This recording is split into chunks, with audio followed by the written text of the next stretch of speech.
L'ingénieur de conception en génie rural, candidat du parti Les Élites à la présidentielle du 6 mai 2024, portant le numéro 6, Mansiri Lobsekrio a choisi Amtiman pour sa première sortie.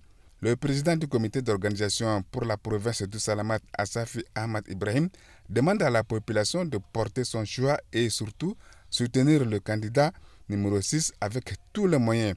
Le candidat Mansiri Lobsekrio lui-même s'est dit être le seul et le premier candidat à braver le difficile accès de la province de Salamat pour présenter son programme politique qui tient compte de l'état de cette province. Ce qui nous réunit ici, c'est les élections présidentielles du 6 mai 2024. La région a de majeurs soucis. Des milliers de soucis. Le souci primordial que nous avons constaté, d'abord c'est la santé. Vous n'avez pas de l'eau, vous n'avez pas d'énergie, vous n'avez pas de route complètement. Nous sommes là pour ça. Nous vous demandons juste 5 ans.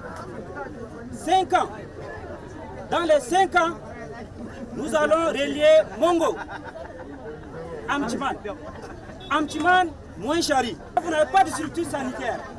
C'est très simple. Il suffit d'avoir 2 ans, vous êtes au complet pour la région en termes de structure sanitaire avec tous les équipements possibles. Donc nous avons pris en compte l'agriculture, l'élevage, l'eau, l'énergie, l'implication des femmes, l'implication des jeunes dans le développement de notre pays. Sans les jeunes, sans les femmes, nous n'allons pas parler du développement d'un pays. Derrière nous ici, je vois plein de femmes. Elles sont là depuis le matin. Donc ça prouve combien de fois elles sont engagées et ça prouve combien de fois les jeunes sont engagés. Et pour cela, nous devrons réveiller l'agriculture, l'élevage et installer des usines de transformation ici à Amtiman pour vous.